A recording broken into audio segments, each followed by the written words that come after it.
오늘은 기도 부탁과 응답 그리고 결정이라는 제목을 통해서 말씀을 나누려고 합니다. 여러분, 기도가 무게가 있을까요? 2차 세계대전이 끝나고 얼마 되지 않았을 때 일이었다고 합니다. 한 부인이 식료품 가게에 와서 성탄절 만찬을 위해서 아이들을 먹을 수 있을 만큼 식료품을 사기 위해서 가게 되었죠. 그런데 돈이 없습니다. 왜 돈이 없냐고 물어보니 남편이 전쟁에 나가서 죽어서 정말 기도밖에 아무것도 드릴 수밖에 없다라고 얘기했습니다. 근데 꼭 필요한 것이 식료품이었죠. 그래서 그 가게 주인이 이렇게 얘기했습니다. 그러면 당신이 가진 당신의 기도 종이를 써 주십시오. 그러면 그 무게만큼 내가 식료품을 주겠다라고 말했습니다. 놀랍게도 부인이 접혀진 이 종이 한 장을 꺼내어서 주인에게 건네주면서 이렇게 얘기했답니다. 어제 우리 아이와 함께 정말 저녁에 같이 기도하고 그때 적어둔 기도 제목입니다. 라고 그 종이를 건넸다라고 합니다. 이 주인은 읽어보지도 않은 채 그냥 구식에 있는 저울추 위에 그 종이를 올려놓고 그리고 자, 이제 이 기도가 얼마나 값어치가 되는지 식료품 무게를 한번 달아보자 라고 말했습니다. 그리고 빵 한 덩이를 그 저울 위에 올려놓았습니다. 근데 놀랍게도 저울은 꼼짝도 하지 않았다고 합니다. 이 주인은 좀 의아해서 다른 식료품을 올려놨습니다. 근데 이 저울이 계속해서 움직이지가 않습니다. 이 주인은 좀 당황했습니다. 그래서 그 저울에 올려놓을 수 있을 만큼 다 올려놨는데 그래도 이 저울이 꼼짝도 하지 않았다고 합니다. 이 식료품 주인은 퉁명스럽게 이렇게 얘기했습니다. 이제 더 이상 저울 위에 식료품을 올려놓을 수 없으니 당신이 봉지에 담아서 그냥 가져가시오. 나는 바쁘니까 일을 봐야 되겠소 라고 말했답니다. 이때 그 여인은 눈물을 흘리며 감사하고 그리고 집으로 돌아갔다고 합니다. 그런데 이 식료품 주인도 의아해서 열심히 저울을 살펴봤는데 저울이 고장이 난 겁니다. 그 후에 몇 년 동안 주인은 가끔 이 생각을 했다고 합니다. 왜 하필이면 그때 정말 우연의 일치였을까? 그 부인이 미리 기도해 놓은 이 기도 제목의 종이가 없었더라면 아니면 이 저울이 고장나지 않았더라면 어땠을까? 그때 그 여인이 적어놓은 종이에는 이렇게 적혀 있다고 합니다. 주여, 오늘날 우리에게 일용할 양식을 주옵소서. 라는 기도 제목으로 적혀 있었다고 합니다. 이 말씀은 예화를 통해서 우리의 기도의 무게라고 하면 정말 우리는 질량으로 이 무게를 측정할 수가 없죠. 이 너무 가벼운 종이니까 당연히 무게가 나가지 않을 거라 생각합니다. 근데 우리가 하는 기도는 바로 이런 예화처럼 정말 하나님께서 우리의 기도 하나하나를 다 받으신다라는 겁니다. 우리의 생각으로 우리의 기도 제목을 폄하하지 마시고 하나님 앞에 온전히 우리의 기도를 잘 부탁하고 의탁하는 그런 믿음의 자녀로 살아가기를 주 이름으로 축원합니다. 오늘의 말씀은 예레미야 42장의 말씀인데 이 말씀은 예레미야 39장부터 계속 이어져 가는 말씀입니다. 예레미야가 예루살렘이 바벨론에 의해서 점령당하고 그리고 많은 자들이 죽게 되고 그 중에 살아남은 자에게 느부사lad단이 그다라라고 하는 총책임자를 세워서 공동체를 이루게 하였습니다. 이 그다라라고 하는 이 책임자는 그래도 남아있는 자기 민족을 끌어모았죠. 근데 그 중에 이스마엘이라고 하는 자가 이 그다라를 바벨론 편에 섰다고 해서 죽이려고 계획했습니다. 그래도 이 그다라라고 하는 이 책임자는 그까지도 호응을 했습니다. 끌어안았죠. 그런데 이 이스마엘이 때마침 그래도 자기의 계획을 완수하게 됩니다. 근데 이 소식을 들은 요하난이라고 하는 지도자가 그 공동체에 도착했을 때 이 이스마엘은 도망쳐 버렸죠. 그게 지난주의 말씀입니다. 이 요한안이 그다라라고 하는 총책임자가 없어지고 그리고 이 공동체가 아직도 남아있기 때문에 지도자로서 이끌어 나가야 되는데 놀랍게도 바벨론에서 세웠던 이 공동체의 총책임자가 죽어버렸으니까 이 요한안이라고 하는 사람은 이렇게 생각했죠. 이제 우리가 바벨론이 오게 되면 우리 책임자가 죽어버렸으니까 우리를 그만 가만 놔두지 않고 우리도 포로로 잡아가지 않을까 이렇게 생각한 겁니다. 지난주 41장 18절의 말씀을 보면 이 요한안이라고 하는 사람은 이렇게 얘기합니다. 아이감의 아들 그다라를 죽였으므로 그들이 갈대아 사람을 두려워하였다라고. 이 요한안이라고 하는 그리고 남아있는 공동체를 이끄는 지도자가 바벨론이라고 하는 사람 그 군대에 들어온 거죠. 우리가 자칫 잘못하면 그들에게 또 죽을 수밖에 없겠구나라고 생각한 겁니다. 그리고 나서 이 요한안이라고 하는 사람은 어떻게 생각했을까요? 이 바벨론을 피해서 먼 애굽 땅으로 가야 되겠다라고 생각한 겁니다. 그런데 이들이 이 공동체를 이끌어 나갈 명분이 필요한 거죠. 그래서 오늘 우리가 좀 전에 읽었던 그죠? 예레미야 42장 1절에서부터 3절의 말씀을 보시면 그죠? 이 요한안과 많은 지도자가 예레미야를 찾아갑니다. 예레미야한테 이렇게 하죠. 당신의 하나님께 기도해 주십시오. 그리고 그 기도의 응답을 따라서 우리의 갈 길, 우리가 해야 할 일을 보게 해달라. 그러면 우리가 충분히 그대로 기도대로 순종하겠다. 그러니까 예레미야 당신은 하나님께 기도하고 하나님께서 당신에게 했던 그 기도의 응답이 하나도 빠지지 않고 숨김없이 우리에게 말해달라고 합니다. 근데 이 말씀을 읽어보면 참 은혜스럽다라고 생각되나요? 근데 자세히 한번 읽어보면 이것은 명분 쌓기용 부탁이라는 겁니다. 이들은 이미 결정을 했어요. 근데 이 많은 공동체를 애굽 땅으로 또 데리고 가려고 하니 이 공동체가 이 하나가 되기가 쉽지 않은 거죠. 그래서 우리가 하나님의 말씀을 듣고 움직이자. 아마 그때까지는 그렇게 생각했을 수도 있죠. 근데 이들이 마음속에 결정이 이미 나 있습니다. 이 하나님의 말씀이 이곳에 머물러라 해도 우리는 가겠다 라고 생각한 거죠. 그러면서 또 많은 공동체 앞에서 이 지도자들이 백성 앞에서 선지자의 말씀을 듣고 우리가 움직이는 것은 어떻게 보면 참 좋은 그런 경우가 되죠. 명분이 될 수 있다는 겁니다. 그렇게 얘기하면서 오늘 이 지도자들이 이렇게 얘기합니다. 5절에서부터 6절의 말씀을 한번 읽어주시겠습니까? 그들이 예레미야에게 이르되 우리가 당신의 하나님 여호와께서 당신을 보내사 우리에게 이르시는 모든 말씀대로 행하리이다. 여호와께서는 우리 가운데 진실하고 성실한 증인이 되시옵소서. 우리가 당신을 우리 하나님 여호와께 보내면 그 목소리가 우리에게 좋든지 좋지 않든지를 막론하고 순종하려 함이라. 우리가 우리 하나님 여호와의 목소리를 순종하면 우리에게 복이 있으리이다 하니라. 아멘.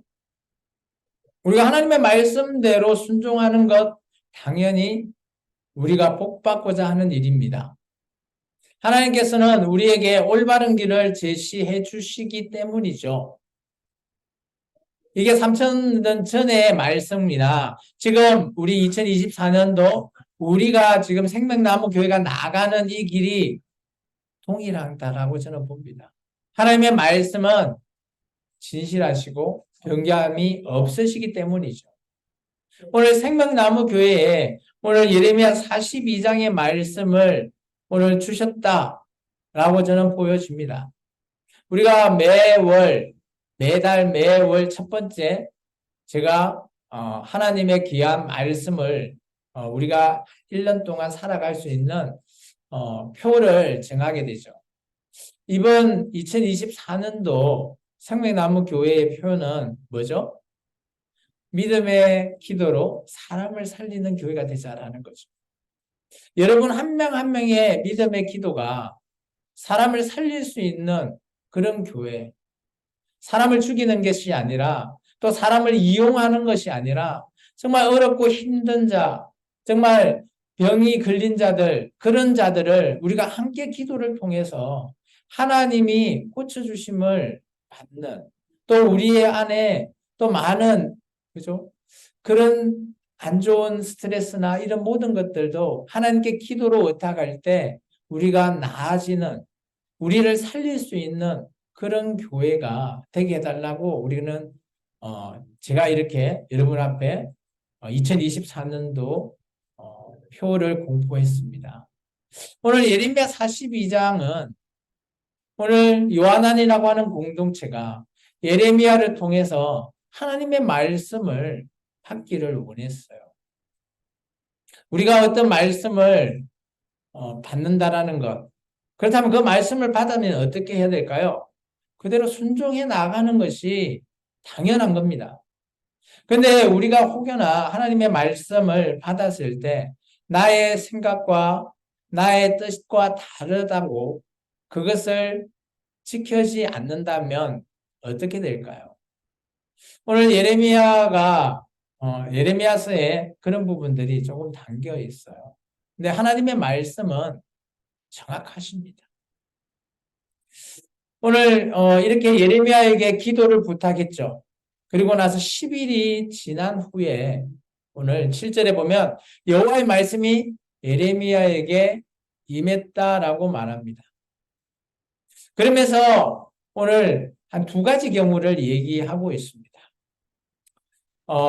오늘 10절에 보시면 그죠? 내가 이 땅에 눌러 앉아 산다면 내가 너희를 세우고 헐지 않겠다.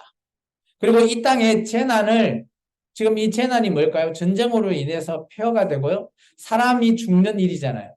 그런 일을 내가 뜻을 돌이키겠다라는 거예요. 그러면 놀라운 거는 바벨론이 예루살렘을 치고 예루살렘을 멸망시키는 일이 그죠? 전쟁으로 인해서 이 나라가 멸망당하는 게 아니라 하나님의 뜻이었다라는 거예요. 하나님의 백성이 멸망당해야 된다라는 게 이 그 뜻을 담고 있는 거죠. 왜 그럴까요? 하나님의 백성이 하나님의 말씀에 순종하지 않기 때문이죠. 놀라운 거는 하나님의 백성이 하나님의 말씀에 순종한다면 하나님께서 이것을 멸망시킬 이유가 없는 겁니다. 근데 왜 멸망당해야 되냐? 하나님의 또 다른 계획이 있다라는 거예요. 하나님은 우리가 밑바닥까지 내려앉지 않으면 새롭게 시작할 수 없기 때문이다. 우리가 사업을 하더라도 그죠? 하루아침에 뭐 너무 잘 되다가 하루아침에 망해봐야지 또 새롭게 시작할 수 있지. 망하지 않으면 새롭게 시작한다는 게 쉽지 않다라는 거예요. 그래서 오늘 하나님께서 이렇게 얘기합니다. 내 뜻은 내가 이 예루살렘에서 그냥 눌러 앉아 살아라. 갈 때야 그 군대 두려워하지 말라는 겁니다. 그러면서 11절에 이렇게 얘기하죠. 바벨론 군대 겁내지 말래요. 그리고 하나님께서 내가 너희를 불쌍히 여기고 있기 때문에 너희의 본향, 그죠? 하나님의 나라를 이 땅에서 이루게 하겠다라는 거죠. 그러면서 13절에 이렇게 얘기합니다. 너희가 너희 하나님 여호와의 말씀을 복종하지 않는다면 이제 어떨까? 이 앞에 그죠? 11절까지는 하나님께서 이 땅에 살면 내가 너희를 살려주겠다라는 거예요. 근데 13장에는 반대로 또 다른 선택을 할 수 있잖아요. 그러면 어떻게 할 거냐? 내가 애굽 땅에 가는 것 그게 사는 길이 아니라는 거예요. 발대아 군대, 바빌론 군대에서 도망치는 것 그거 잘못된 선택이라는 걸 말하고 있어요. 우리가 세상을 살아갈 때 문제가 우리 앞에 벽으로 다가섰을 때 때로는 우리가 그 문제가 너무 커서 그 문제를 회피하고 돌아가기를 원할 때도 있죠. 그런데 하나님께서는 그러지 말라고 합니다. 그 문제와 맞서 싸우라고 얘기하고 있죠. 오늘 예레미야 42장의 말씀은 내 앞에 큰 이 바벨론 군대 앞에 맞서 싸우라는 거예요. 그러면 내가 너희와 함께 싸워주겠다라는 걸 말하고 있어요. 오늘 애굽으로 간다라는 거는 그 문제를 그냥 회피하는 겁니다. 그 문제에 맞서서 싸우려고 하지 않는다라는 거죠. 왜 그럴까요? 두려움 때문이라는 거예요. 우리가 하나님의 말씀대로 순종한다라는 거는 하나님의 말씀이 우리의 뜻과 맞지 않더라도 우리가 그 말씀을 통해서 문제와 맞서 싸울 때, 순종할 때 그 말씀이 이루어진다라는 거예요. 반대로 우리가 그 말씀을 알고는 있지만 내 뜻과 다르기 때문에 내가 그것을 연기하거나 미루거나 회피하면 오늘 하나님께서는 그는 잘못되었다라는 것을 말하고 있습니다. 그 결과가 바로 이런 겁니다. 15절부터 17절입니다. 한번 읽어주세요.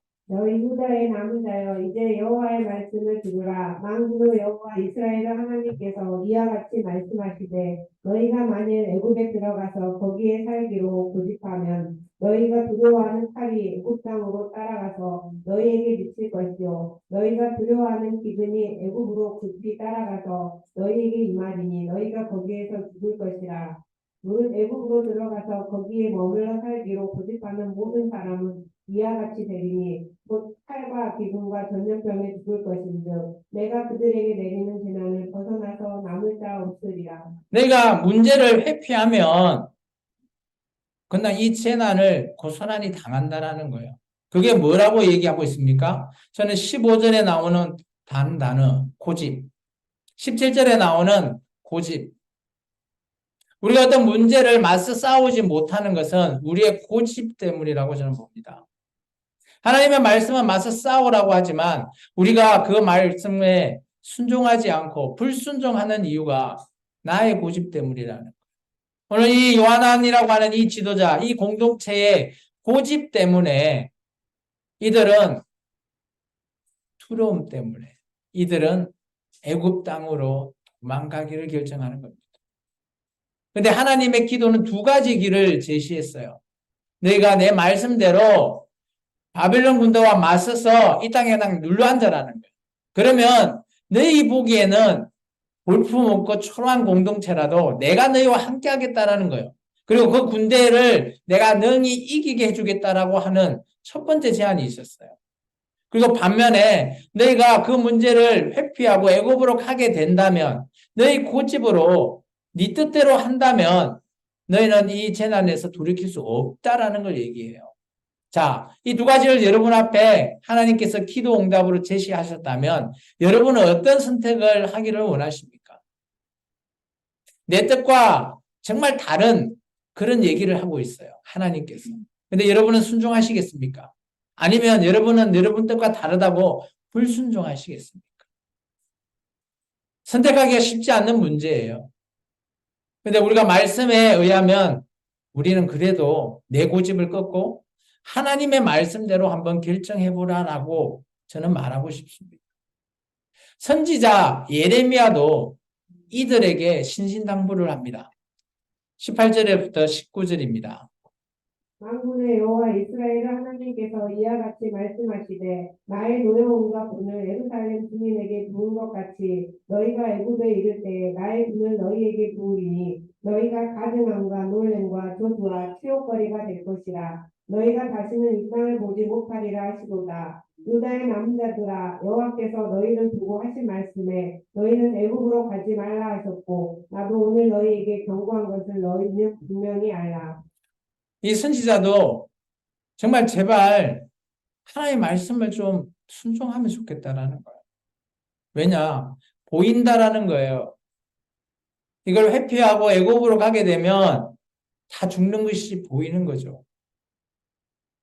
누군가는 어떤 문제가 있을 때 옆에 있는 사람이 이렇게 조언을 하잖아요.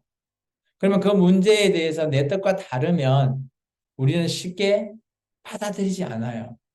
근데 놀랍게도 본인만 그 문제를 제대로 보지 못하는 거예요. 판단하지 못하는 겁니다. 옆에 있는 사람은 나의 문제를 정확하게 보고 조언을 하는 겁니다. 근데 내 생각과 내 고집으로 나는 이 문제를 제대로 파악하지도 못하고 내 뜻만 세워 나간다라는 거예요. 오늘 선지자 예레미야가 이 요하난이 선택할 것을 뻔히 알면서 오늘 이들이 애국 갈 것을 뻔히 알고 있어요. 그러면서 계속해서 당부하죠. 가지 마라. 마치 부모가 자녀에게 바라는 것과 비슷해 보입니다.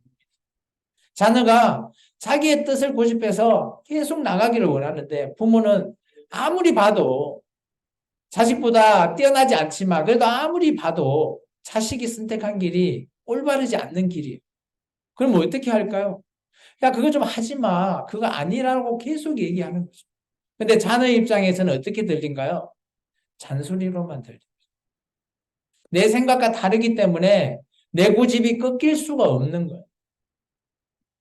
우리가 성경을 보면 좀 공통적인 부분이 있어요. 사람이 한결같다라는 거예요. 정말 한결같이 좋은 쪽으로 가는 사람은 좋은 쪽으로만 선택하고요. 그렇지 않은 사람은 악한 쪽으로만 그 길을 가는 거예요. 정말 내가 좋은 쪽을 가다가 악한 쪽으로 가는 그런 사람도 있습니다. 반면에 악을 선택했다가 내가 이거 아니구나 해서 정말 하나님의 올바른 길로 가는 사람도 등장해요. 그런데 대부분은 한결같다라는 자기의 생각과 자기의 고집이 하나님의 말씀과 다를 때 한결같이 자기의 생각을 선택한다라는 거죠. 마지막에 이제 공동체의 잘못된 결정을 그죠. 한 번 더, 이 어떻게 보면, 이제 이 41장 이후에, 42장 이후에 43장이 되면, 이제 그들이 예레미야에게 대답하는 거거든요. 그들이 예레미야를 자기와 뜻과 다르다고 안 좋은 소리를 합니다. 근데 어떤 최후의 결정인가 하면 20절부터 22절의 내용이죠. 같이 한번 읽어볼까요? 너희가 나를 너희 하나님 여호와께로 보내며 이르기를 우리를 위하여 우리 하나님 여호와께 기도하고 우리 하나님 여호와께서 말씀하신 대로 우리에게 전하라. 우리가 그대로 행하리라 하여 너희 마음 속였느니라. 내가 오늘 너희에게 전하였어도 너희가 너희 하나님 여호와의 목소리를 도무지 순종하지 아니하였은즉 너희가 가서 머물려고 하는 곳에서 칼과 기근과 전염병에 죽을 줄을 분명히 알지니라. 오늘 그죠? 하나님께서 말씀한 것을 예레미야가 제대로 전했어요.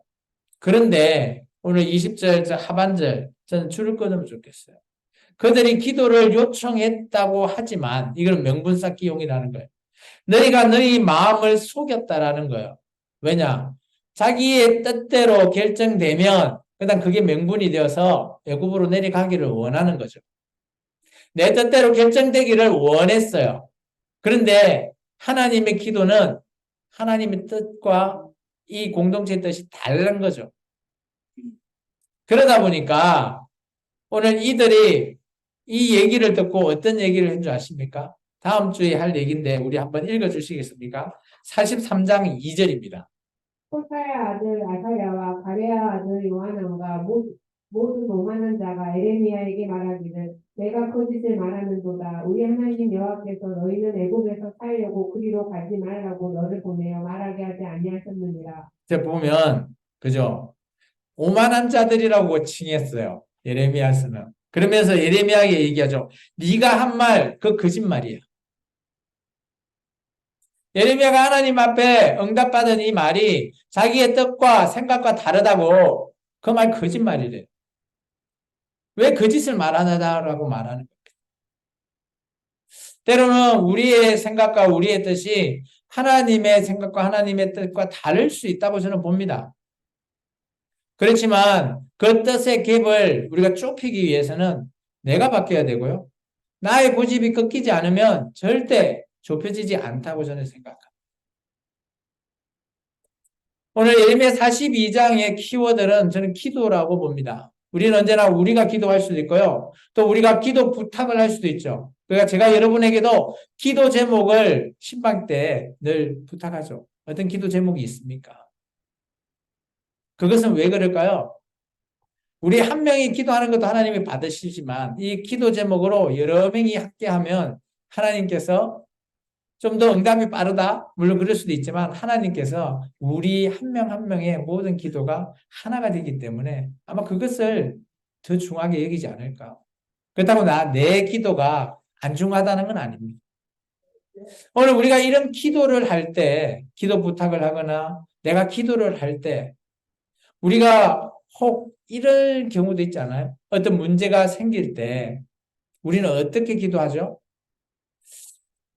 A와 B라는 길을 가야 된다고 선택한다고 가정해 봅시다.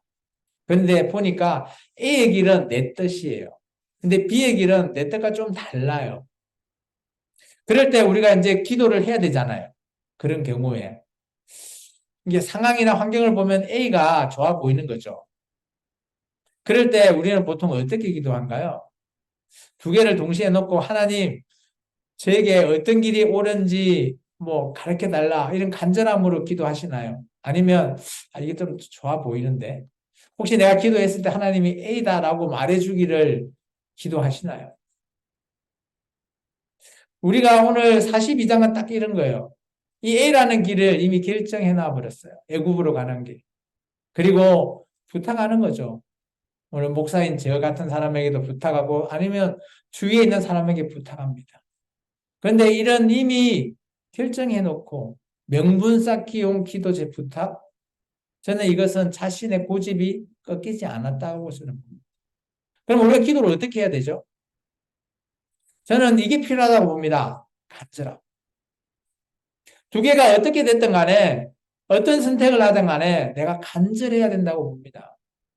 이게 좋아 보이더라도 이게 선택되어지 B가 안 좋더라도 이것이 선택받으면 그래도 여기에 대한 간절함으로 그게 바로 우리가 순종할 수 있는 길이라고 저는 보였어요.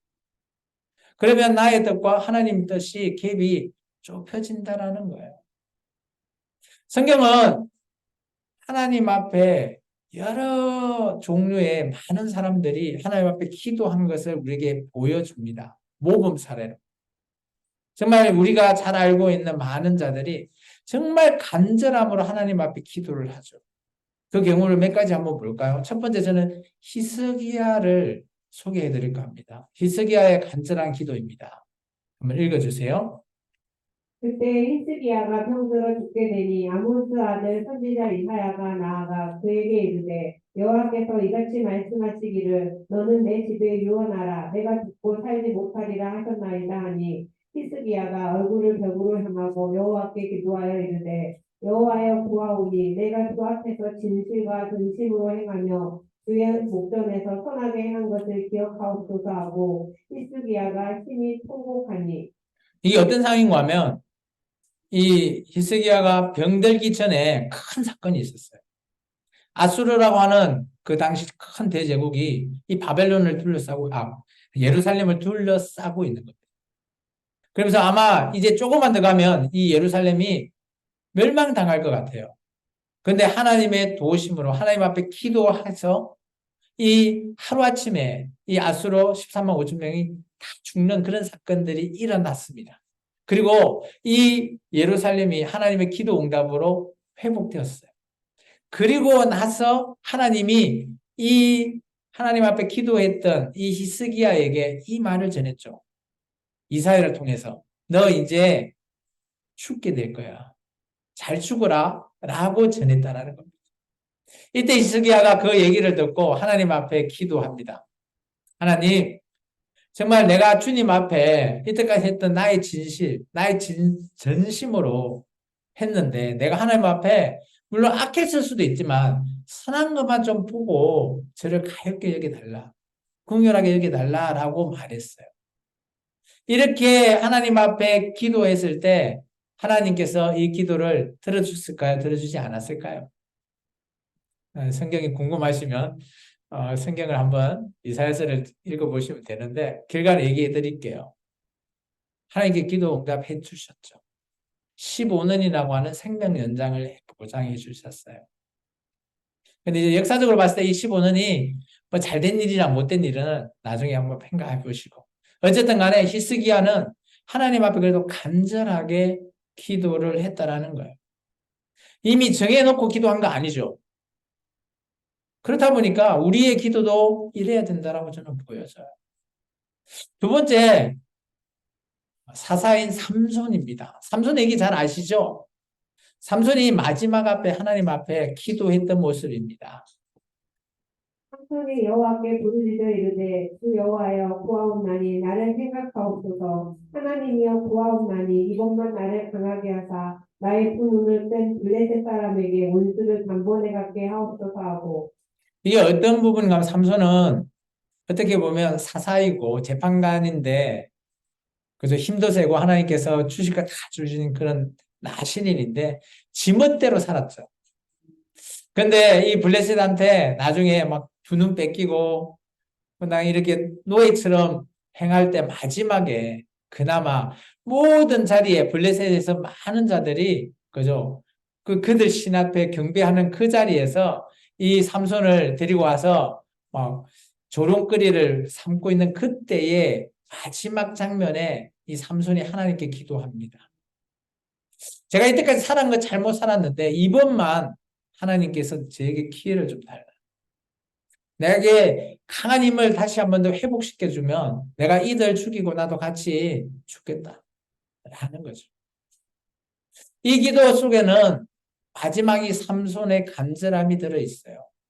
기존에는 뭐 논팽이 같이 살았지언정 이 마지막 이때만큼은 하나님 앞에 정말 내 원수된 이들을 내가 죽어도 함께 죽이고 나는 가겠다라는 그런 심정으로 기도합니다. 하나님께서 이 기도 응답하셨습니다. 궁금하시면 사사기 뒤편을 계속 읽어보시면 됩니다.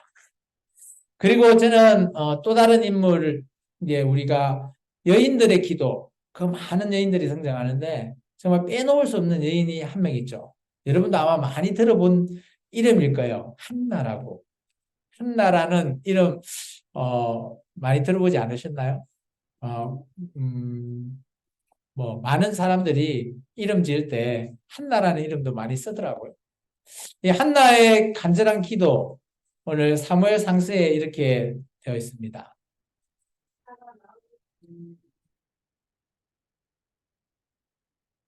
한나가 마음이 괴로워서 여호와께 기도하고 통곡하며 서원하여 이르되 만군의 여호와여 만일 주의 여종의 고통을 뚫으시고 나를 기억하사 주의 여종을 잊지 아니하시고 주의 여종에게 아들을 주시면 내가 그 평생의 그를 여호와께 드리고 삭도를 그 머리에 대지 아니하겠나이다. 아멘.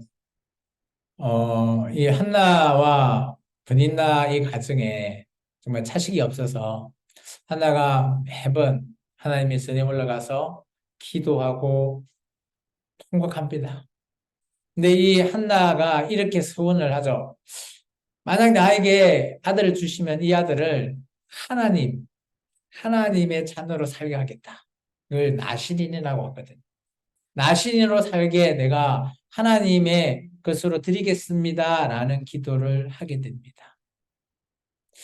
물론 뭐 환경이나 상황이 좋지 않는 이게 자식을 가지지 못한 부모, 어머니의 입장에서는 당연한 이런 간절함이 있을 수밖에 없다고 봅니다. 그냥 자녀를 뭐 요즘은 참 사회가 힘들어서 결혼을 해도 자녀 안 갖겠다라고 하지만 정말 자녀를 갖는다라는 것은 성경에서 이렇게 말하고 있어요. 우리에게 기회를 한 번 더 주신다라는 거죠. 어떤 기회요? 내가 하나님 앞에 나아갈 수 있는 기회예요. 내 자녀가 없으면 내 때 끝나버리면 우리의 후손들이 하나님 앞에 나아갈 수 있는 기회조차도 끊기기 때문인 거죠. 그래서 이 한나는 자녀를 구하기 위해서 정말 자기의 간절함으로 기도하는 그런 뭐 대표적인 인물이라고 보여집니다. 그리고 선지자 중에는 저는 엘리야의 기도를 한번 여러분께 소개하겠습니다. 번석 손에 들일 때 이르러 선지자 엘리야가 나아가서 말하되 아브라함과 이삭과 이스라엘의 하나님 여호와여 주께서 이스라엘 중에서 하나님이신 것과 내가 주의 종인 것과 내가 주의 말씀대로 이 모든 길을 행하는 것을 오늘 알게 하옵소서. 여호와여 내게 응답하옵소서. 내게 응답하옵소서. 이 백성에게 주 여호와는 하나님이신 것과 그는 그들의 마음을 되돌이키심을 알게 없소서 하매. 아멘. 이 상은 뭔가 하면 대결하고 있는 상황입니다. 이방신을 섬기는 바알 선지자와 오늘 하나님을 섬기고 있는 이 엘리야, 450대 1로 지금 대결하고 있는 사마리아 그 갈멜산이라고 하는 곳에서 대결하고 있는 상황이라고 생각하시면 됩니다. 그들이 아무리 외쳐도 바알은 응답하지 않았어요. 근데 이 엘리야는 하나님 앞에 이렇게 엎조리죠. 하나님, 오늘 우리의 하나님 대신 이 하나님을 알게 해달라. 저들이 제대로 된 하나님을 알게 해달라. 그렇게 응답해달라고 기도하죠. 하나님께서 하늘에서 불을 내려서서 그 재물을 태우시고 정말 응답받는 그런 기도를 하게 됩니다. 오늘은 우리가 성경에서 나오는 대표 인물 몇 명의 기도를 우리가 좀 보게 됐는데요. 우리의 기도도 저는 마찬가지로 봅니다. 우리의 어떤 문제가 있을 때 우리는 정말 간절함으로 나아가시기를 바랍니다. 우리가 간절해야지만이 하나님께서 우리의 이 간절함을 보시는 거죠.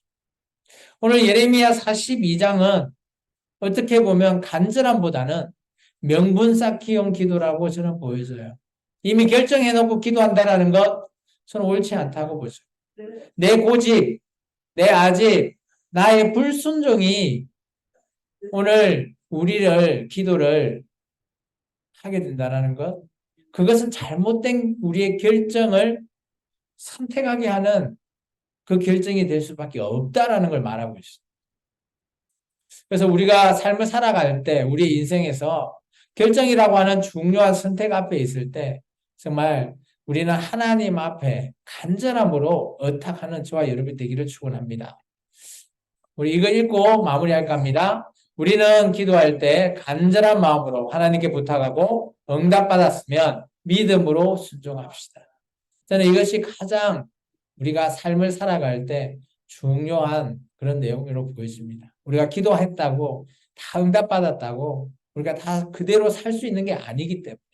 근데 우리가 우리의 고집과 아집을 내려놓고 믿음으로 순종하며 사는 것, 그렇게 살아간다는 것 자체가 하나님의 자녀의 삶을 지키며 사는 것이라고 저는 보여집니다. 오늘도 또 이번 주도 하나님 앞에 우리의 믿음으로 순종하며 살아가는 저와 여러분의 인생이 되기를 주의 이름으로 축원합니다. 기도하겠습니다.